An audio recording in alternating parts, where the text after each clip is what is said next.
More than bandmates. Brothers in boots, they rode the famous wave from Jersey dive bars to global dominance. Though I was the lead singer, I never tried it. I still study. However, something broke between platinum records and sold-out tours. Richie Sambora? Finally speaking up. He kept quiet for years. Up until now. Behind the glitz, grins, and guitar solos, what happened? What did Jon Bon Jovi not say after Richie left? Why is rock's most famous pair currently apart? Not simply ego or celebrity. A more intimate matter. After Richie discloses, you'll never hear legendary hits the same way. Jersey rock brothers. Richie Sambora and Jon Bon Jovi were determined musicians in New Jersey's local rock scene before the spotlight. The resilience and perseverance of their working-class hometowns, Woodbridge and Sayreville, shaped them. Jon and Richie with the Wild Ones in bands like Message played tiny bars, VFW halls, and backyard shows to pursue a dream nobody believed could come true. There was more to their union than ambition. They revered Bruce Springsteen and Led Zeppelin. It was a turning point for Bon Jovi when Sambora joined in 1983. His addition lifted the music, not merely filled a guitar place. His emotive blues playing and natural chemistry with Jon helped shape the band's anthemic heartland rock sound. In early performances at the Fast Lane in Asbury Park, their chemistry was clear. Richie's arranging and harmony skills matched Jon's powerful radio-friendly vocals, producing a big and personal sound. Their partnership worked well in cross-generational tunes. Peak, Sambora's talkbox solo, Livin' on a Prayer, Wanted Dead or Alive's dark chords, and I'll Be There for You's heartbreaking honesty are all meticulously created to give Bon Jovi its unique sound. Photos of giggly grins in backstage passages and fraternal spirit on tour showed the band off stage. All showed two people united by trust and struggle. In Picture Perfects, Richie is Jon's earthy escape valve from fame's lunacy. In that link, a silent hierarchy was emerging. Even at their most united, Jon was already being positioned, designed, or defaulted as the brand's face. Despite co-writing many of the band's singles and offering them some of its most iconic sounds, Richie was usually out of the spotlight. His childhood wasn't all music, but they stuck to their vision. It was about two Jersey guys finding a once-in-a-lifetime rhythm that took them from garages to global stages. But something even more profound was quietly developing behind the music as their friendship strengthened. The heart of music. Richie Sambora played more than guitar in Bon Jovi's mid-1980s sound. The band's sound was defined by him. His voice, phrasing, and melodic sensibility contrasted with glam metal, grounding the band in soulful and timeless music.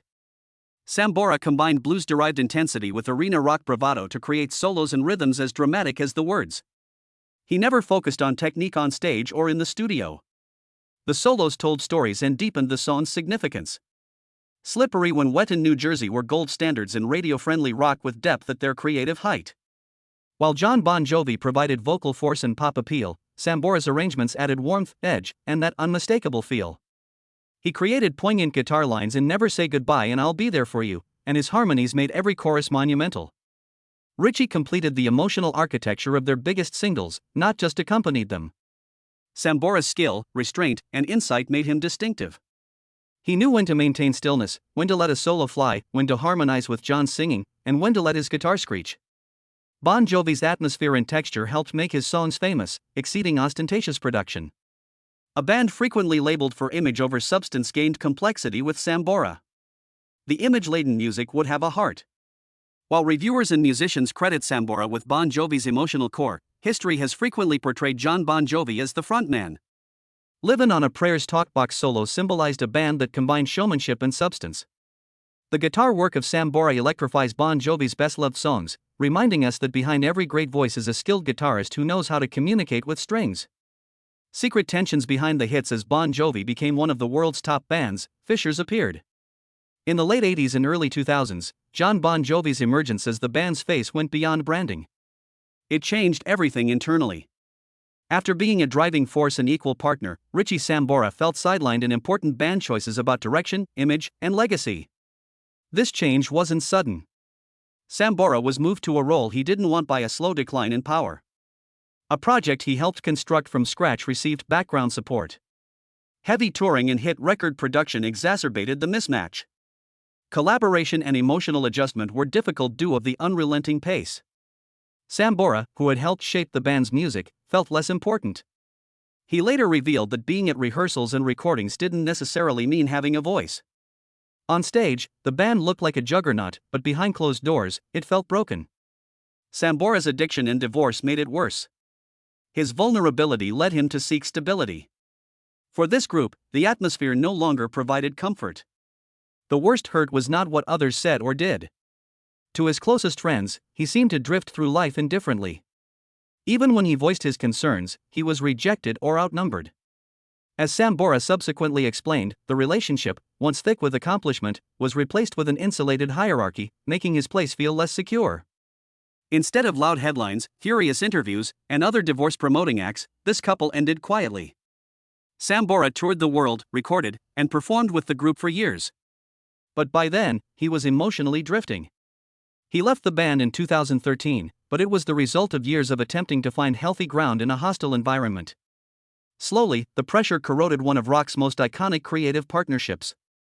In April 2013, Bon Jovi fans were surprised by the announcement hours before a Calgary gig. No Richie Sambora performance. Officials claimed personal reasons but provided no date or explanation, sparking speculation. Fans worldwide were confused and concerned by Sambora's abrupt departure as one of the band's most prominent and adored members. People thought it was a temporary break. Possibly health or family issues. As weeks passed into months without his return, something deeper was unfolding. Privately, Sambora was breaking down. Endless touring, creative conflicts, and aggravation about being sidelined had caused emotional and physical fatigue. In interviews afterward, including a 2024 New York Post story, Sambora called the band's environment toxic, saying it had become more of a business than a fraternity. He felt ignored, creatively limited, and spiritually exhausted. Much more crucially, he identified his daughter Ava as the main reason for leaving. Present in her life was his goal. The band's non-stop schedule prevented it. It hurt so much that it was worse than the statement.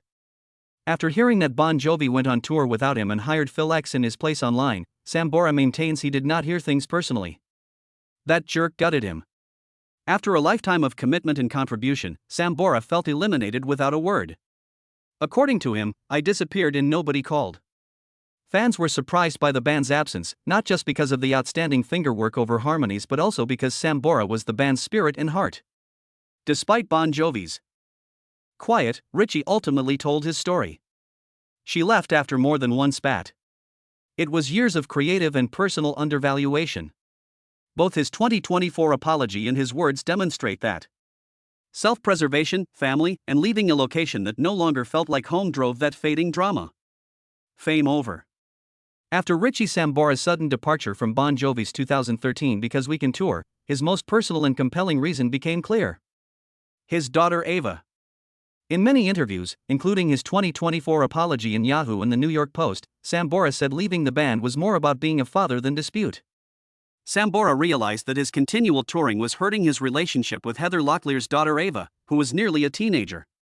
He said those years are gone, and I didn't want to be a ghost in her life. Fatherhood and international touring had become too much for Sambora. Music had brought him fame, money, and legacy, but it had also harmed his personal life. Richie realized that showing up wasn't an option for Ava, who was growing up and going through her hardships, including her parents' public divorce. We needed it. He said he didn't want her to grow up without him. My rock star status meant nothing if I wasn't a good dad. Fans had conflicting feelings. Some called Sambora a quitter and a traitor for skipping the tour.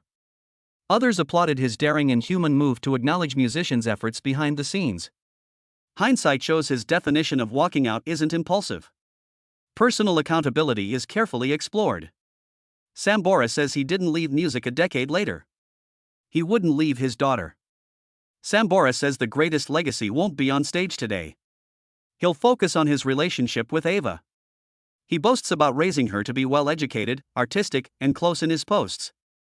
While leaving Bon Jovi startled fans and changed the band's direction, Richie never regretted prioritizing family.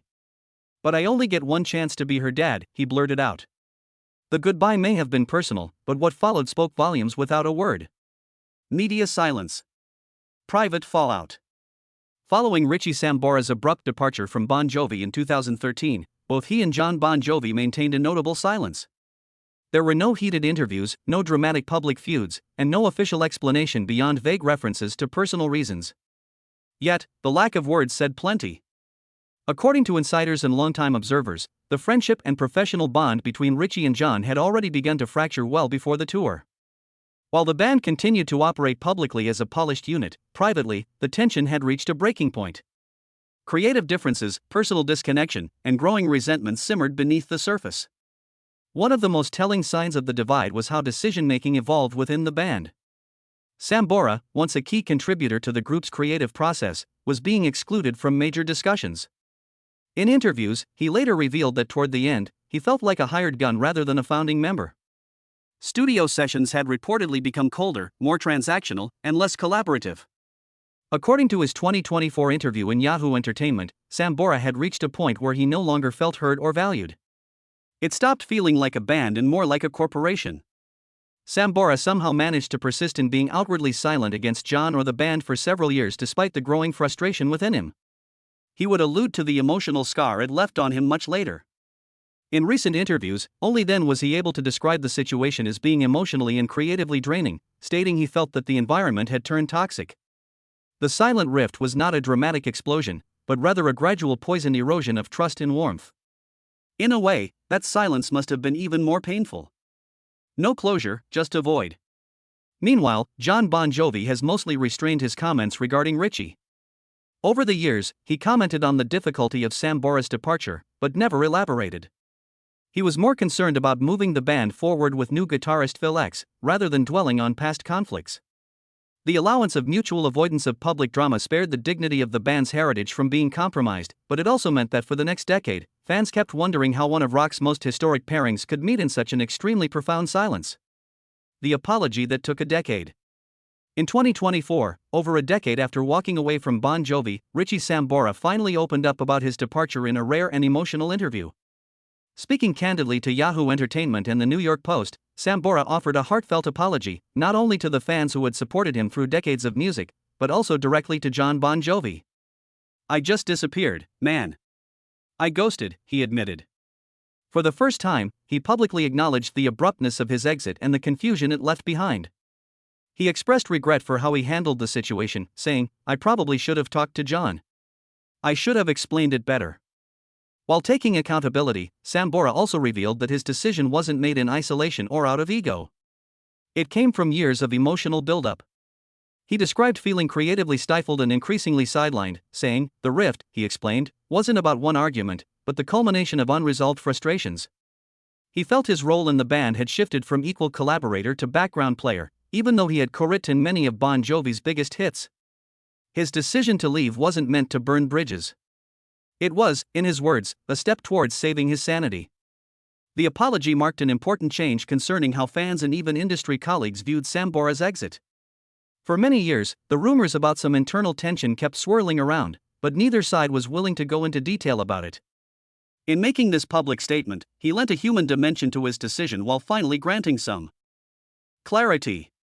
While he stated that he stood by the choice of family and mental health, he regretted the pain and confusion it caused. His reflections became particularly poignant as he laid bare the moment he realized he had left a lot of people in the dark. And this vulnerability struck a chord among longtime fans. The only clear answer from Bon Jovi specifically concerning the apology would be that he has not done so publicly. He has kept his interviews professional, claiming that a reunion is not realistic, though there is no animosity. Nevertheless, it opened the door for contemplation and healing for SHR, if not reconciliation. Sambora gave closure to a book that had long been left unfinished when he honored both his missteps and the larger issues that contributed to his leaving. Graceful goodbye. Richie Sambora's public apology in 2024 opened a door many fans had long hoped to see cracked open the possibility of a reunion with Jon Bon Jovi. Yet Jon's response was more contemplative than enthusiastic. While he expressed appreciation for Sambora's sentiment and acknowledged their history with sincerity, he was also firm in his direction. There was no bitterness in his voice, just clarity. "We had our run," he told the Sunday Times, a statement that captured the quiet finality of a partnership that had simply outlived its rhythm. It wasn't about anger or blame. It was about evolution. In recent years, Jon has been in the midst of his own transformation. Following a serious health scare involving atrophied vocal cords, he has been candid about the difficulty of returning to performance. His recovery has been slow and meticulous, marked by surgery. Silence, and the sobering realization that his voice, the very tool that carried him to global stardom, might never return to full strength. This physical challenge has reshaped how Jon sees the future of the band. There's less bravado now and more thoughtfulness. He's no longer chasing the past. He's simply trying to sustain what still matters. The evolution now extends far beyond the stage. Jon has quite evidently shifted to a more introspective approach, one encouraged by the tone of Forever, 2024. A mature chronicle of loss, the costs of emotions, and, in general, being in rock and roll for too long. Whereas Jon's present focus is refinement, in terms of the past, the thought of a Sambora reunion may be somewhat appealing to the hearts of the fans, whereas for Jon, it could interfere with the balance he's worked so hard to reclaim. Nostalgia seems to have little interest for him these days. That's secondary for him, there's nothing greater for him today than being in the now. Ultimately, Jon Bon Jovi closing the chapter on Sambora is not about disavowing the past. Instead, it is honoring the past while not being tied to it. When asked, he's typically complimentary about Richie. And has never voiced any hostility. But he's focused on Bon Jovi as it exists today, right now, with new music and new limitations. It's a kind and measured goodbye. Not because he doesn't care, but because he finally understands where he stands. Jon Bon Jovi's current mindset is indicative of a trend among veteran artists who no longer feel the need to redefine their legacy through reunions, but instead through reinvention and boundary setting. In an era rife with social media nostalgia and reunion culture, from Friends specials to giant band comebacks, it seems harsher than ever for an icon to fly back for sentiment's sake. But Jon's restraint is a different strength, his knowing when not to visit one place or another in his history. "I'm not interested in being a tribute act to myself," he said in a 2023 interview. Would a reunion even work?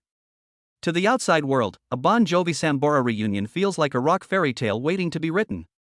Two old friends back on stage rekindling the magic that once moved millions. But the reality behind that romantic idea is far more complicated.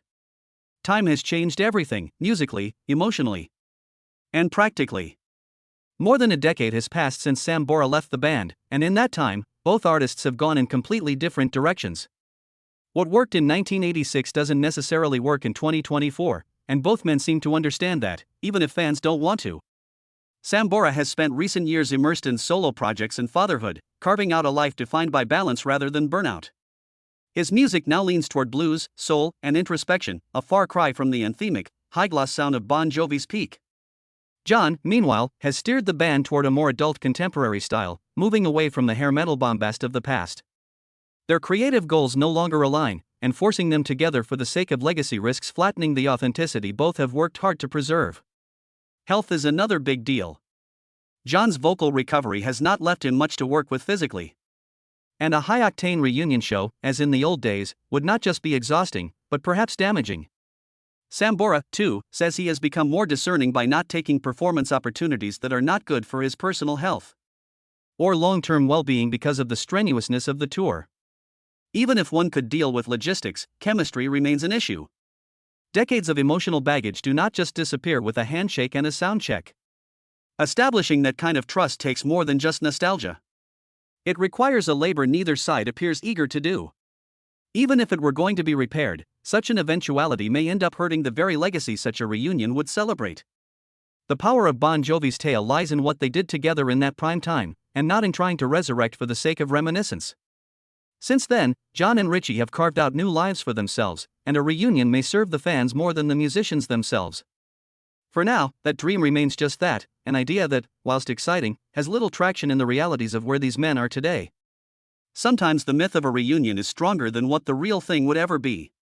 Long ago, veterans in the music industry warned against reunions based on little else than sentimental motivations of fans, and Bon Jovi is not an exception.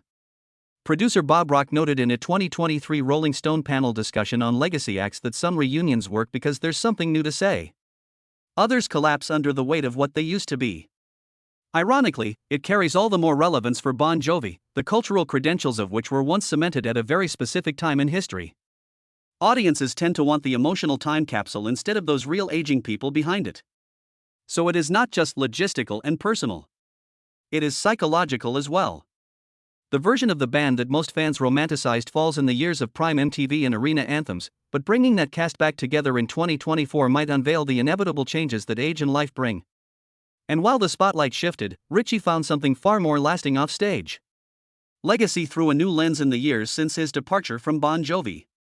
Richie Sambora has gradually reshaped his identity, not just as a guitarist, but as a father, solo artist, and man committed to healing.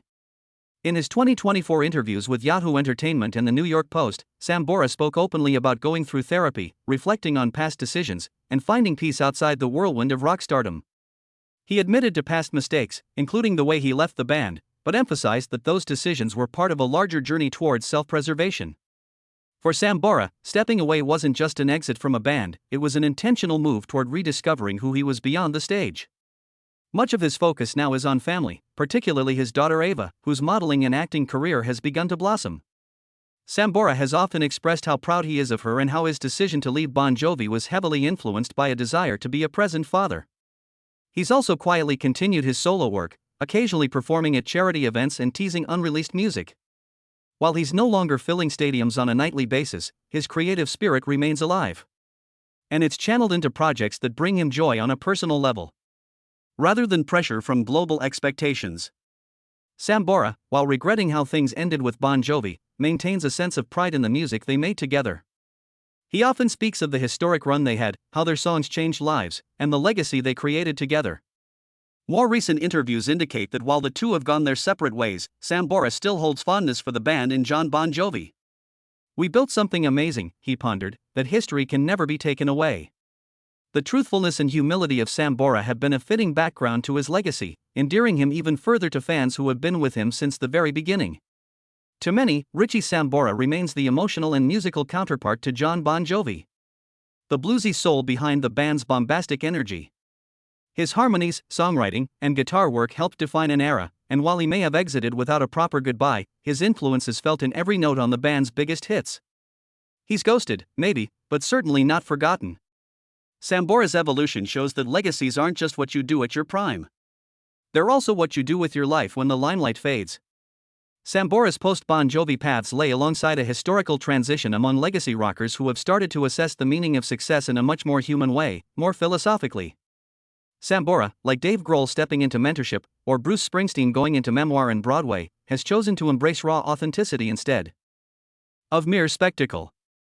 In an interview in 2024, he said he had been inspired by musicians such as Eric Clapton and Bonnie Raitt, who discovered deeper meaning in quieter moments in their careers. "It's not about being loud anymore. It's about being real."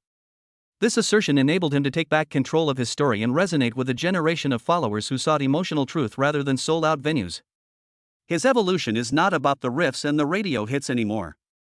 It's about strength, reinvention, and the courage to grow up on his terms. If you found this story as eye-opening as we did, make sure to like the video, drop a comment with your thoughts, and subscribe for more untold truths from the world of rock. Got a favorite Bon Jovi memory or Richie solo moment? We want to hear it. And don't go anywhere. Click the next video on your screen to keep the music and the stories going.